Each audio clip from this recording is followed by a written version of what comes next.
Bienvenidos! Hi, welcome.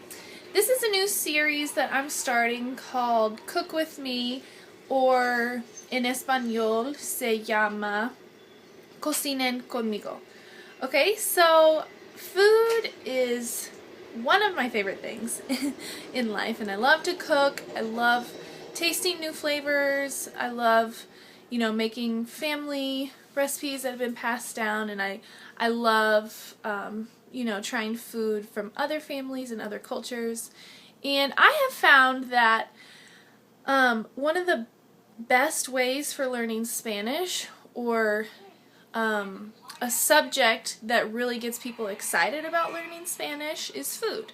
And so I thought it would be fun to start a video series and blog series about cooking. So you'll get to learn some basic food vocabulary and some basic what they call mandatos, or commands. So like stir it until it bubbles, or bake it for 35 minutes, and so we'll get to learn like basic numbers and basic words, food words, and basic commands. And it'll be fun, and hopefully you'll get to try some yummy new recipes. So anyways, today I am trying a new recipe. Actually, there is this blog that I follow called lifeasmom.com, and she actually just started putting out free meal plans and like menus. So she makes a menu for the week, five dinner meals, and then she gives you the grocery list, and all the recipes are on her website. So I'm trying that this week. So we're actually making like a bolognese thing from her website. So I'll put the link to her website and to all her recipes and cool stuff if you want to go there. And so we're just going to learn some of the basic food words that go in this recipe, and we'll cook it together, and hopefully we'll learn Spanish. Okay, so first of all, I just want to go over the basic foods that are in this recipe. So we have una lata de tomates. Okay, so a tin can is called una lata, or la lata. Una means a, or an, and la means the. So la lata would be the can, and una lata would be a can, like one can. And this is una lata de tomates. So obviously tomatoes. Another thing, otra cosa que tenemos, eggplant. In Spanish, this is called la berenjena. Okay, so la would be the, or una berenjena. So in a recipe, which in Spanish a recipe is called receta. So in a receta you would see like it calls for 1 or 2. So in that case we're gonna see like una, like if it called for 1 eggplant, it would say una berenjena. Or if it called for 2 eggplants, it would say dos berenjenas. Okay? So we have berenjena. This is silly, but eggplant is kind of a funny word, a hard word to remember. And so when I teach my students how to remember this word, for some reason, berenjena makes me think of the word like baron or baroness.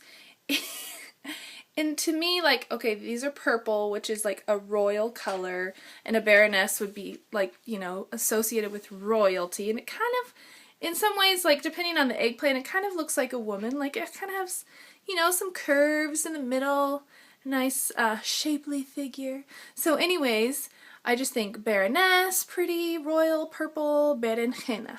So now you're never going to forget the word for eggplant. Okay, then we have, I looked up the word for this because I wasn't sure. This is a red pepper. So the word for green pepper I've seen is pimientos verdes. Verde is the word for green. And so I was like, well, I guess then this would be un pimiento rojo. But I wasn't sure, like maybe there was another word for bell pepper. And so I looked it up, and it says like in Argentina, maybe some other South American countries, they call this pimentón. El pimentón. But in other, entries in the dictionary, it just said pimiento. Okay, so you can call this pimiento or pimiento rojo or pimentón. That's the thing about food, like depending on where people are from, what region you're in, whether you're in Spain or South America, Central America, there's going to be, different words for vegetables and foods. So if I say a word and you're like, wait, I thought it was called that, that might be the case. So just look it up, go to like wordreference.com or a dictionary, and there's going to be different words. Okay, the next thing we have is una cebolla, onion. Then we have ajo. Okay, so ajo is the word for garlic. If you're talking about like a clove, it would be un diente de ajo. Diente is actually the word for teeth. So instead of calling it a clove, they call it a tooth of garlic. And then we have una calabaza. Then we have oregano. And then we have aceite. Can you see that? Which is oil. This is aceite de oliva, olive oil. And then we have salsa de tomate. Okay, so that could be misleading. You've probably heard the word salsa and you're thinking, okay, spicy tomato dip or whatever that's used in Mexican food. But actually the word salsa is actually just the word for sauce. So salsa de tomate is tomato sauce. And then we have pimienta. So notice pimiento is the word for like the pepper vegetable, and pimienta, la pimienta, is the word for just pepper, ground pepper. And where's the front?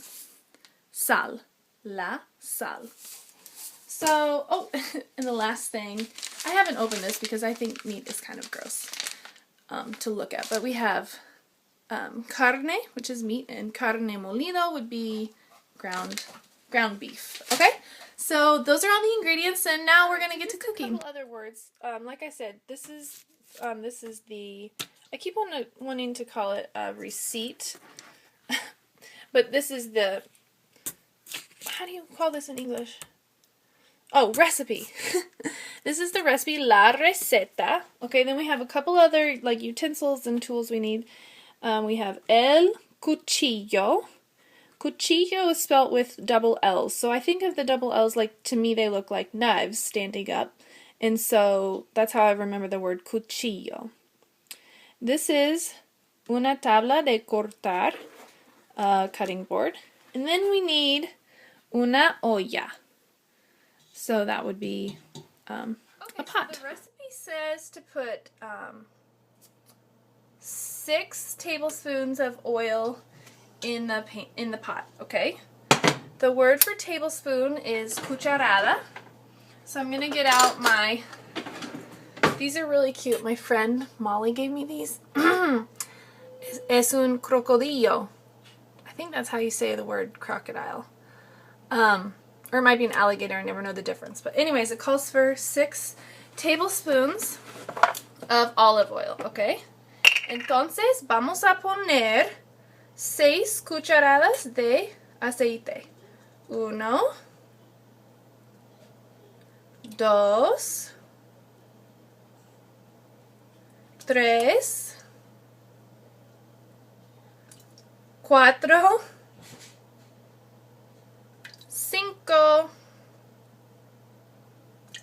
6. Okay, next the recipe tells us to peel the eggplant. So I'm going to voy a cortar the top, la parte de arriba and the bottom, la parte de abajo. Okay, and the word for peel is pelar. Okay, and so when we turn it into a command, we're going to say pela. So that means peel. So vamos a pelar la berenjena. I just said we're going to peel the eggplant. Okay? I've never peeled an eggplant before. Usually I just keep the skin on. And so the word for skin is piel. just like the skin on your body. Okay, so we're peeling it, and then we're going to cut it. The verb for to cut is cortar. So you could say, vamos a cortar, we're going to cut la berenjena. Or if you wanted to give the command, like if you're reading a recipe, you will see it in the command form. The imperative. I say command because that's less, that's like kind of layman's terms for the word imperative, which is like a grammar term. So anyways, when you're reading a recipe, you will see it in the imperative or the command form. So like if it calls for you to cut a vegetable or something in the recipe, it's going to say corta. So the recipe here says corta la berenjena. Cut the eggplant. So we're going to cut it up, and then we're going to put it in the oil.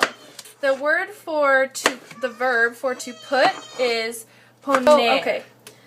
Can you see the steam? El vapor. Anyways, like I was saying, there are two ways to speak in Spanish. So there's the formal and informal. I'm using the informal just for this recipe. Mi hijo, can you see him back there? He's a crocodile. Diles hola. Anyways, I think I have my oil way too hot. Okay, so we're going to put the eggplant in the oil. Vamos a poner la berenjena en el aceite. And the word for like chunk would be trozo. So corta la berenjena en trozos. Okay. And then vamos a poner la berenjena, los trozos de berenjena en el aceite.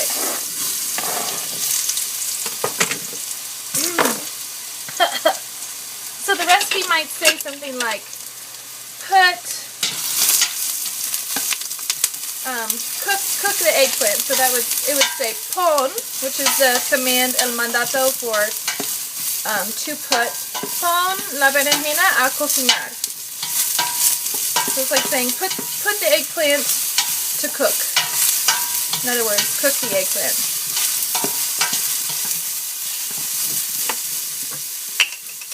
I'm going to add a little bit more oil because I got it too hot and it all cooked away. Okay. Then after that, we're going to add the onion and la cebolla, and we're going to add el pimiento y la calabaza, the zucchini. So el pimiento, el pepper, y la calabaza. So, just to review, we have cut the berenjena in trozos, and then we have cooked, cocina would be the command, cocina, la berenjena en aceite, or you could say pon la berenjena a cocinar, and then it says to take it out of the pan or set it aside. So we would say on the recipe, like the command would be quita la berenjena de la olla. So take it out of the pot and set aside. Deja a un lado. Okay, so I'm going to do that real quick. Voy a quitar la berenjena de la olla. Voy a ponerlo en un plato. I'm going to put it on a plate. Okay, and then next, después, it says to chop up the onion and the zucchini and the red pepper and mince the garlic. So, corta los vegetales, cut the vegetables in trozos, y then it says to mince the garlic. So here we have, aquí tenemos los vegetales cortados en trozos, y también tenemos un diente de ajo picado. Picado is the word for minced, okay? Y vamos a poner todo eso en la olla. So we're going to put all of that in the pan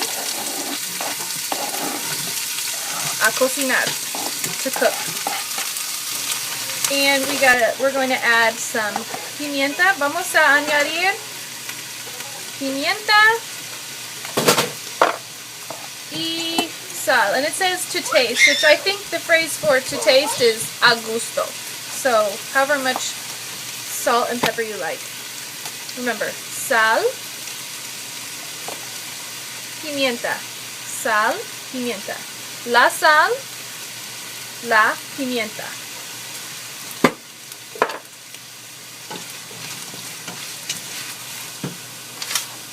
Okay, I have to look at the recipe. Tengo que mirar la receta. Okay, después de eso. Okay, so after that, después means like next or after, we're going to add the meat. So if you're vegetarian, obviously skip this part. So vamos a añadir la carne. We're going to add the meat. So if that were in the command form, it would say añade la carne. O pon la carne a cocinar. Put the meat on to cook. Tengo una espátula. Okay, so I'm just going to cook the meat. Voy a cocinar la carne hasta que esté cocido. So until it's cooked. Okay, so our meat is almost cooked, and I just want to take a moment to say a few disclaimers. First of all, woo! I am no Rachel Ray or Martha Stewart, and I really don't know that much about cooking. I love to cook, like for my family, but you know, I don't really know that much about cooking. And so this, you know, this is just, I'm doing this because I think cooking is a great hands-on experience, and the more you can learn Spanish or anything with a hands-on experience, the more your brain is going to have, you know, things to connect the language to and to remember, and it'll make the language come to life as opposed to, you know, just learning it on a page or memorizing verbs. El vapor. Woo. Anyways, and then my second disclaimer is the extent of my travels and living abroad were in college. I lived in Peru for a month teaching English to little kiddos, and then I lived in Spain for a semester. But like I never cooked with my host mom. I never like really saw this hands-on. I do have a friend, and she taught me how to make tamales once, and she is from Mexico. Ella es de Mexico. And so I got to have a little hands-on cooking experience in Spanish. So I am always open to like suggestions and comments. Like if you speak Spanish fluently, if you've lived abroad, or if you do live abroad currently, if you're from any Spanish-speaking country, I would love to have your comments. Or like if it's like, actually we would say it this way, like that makes sense, or we like people would get what you're saying, but maybe in our country, or you know, in this setting or context, you would say it this way. I'm totally up for that, because you know, part of this, let me just step to the side of the vapor. Part of this for me is for me to learn too. So okay, anyways, the last step of our recipe is la carne ya está cocida. So the meat is cooked. Y ahora vamos a añadir, we're going to add una lata de tomates. So if you're reading that in the recipe, it might say añade una lata de, or la lata de tomates. Y también tenemos que añadir, we need to add 3 cups de la salsa de tomate. Okay, vamos a contar. Uno, or una, because it's una taza.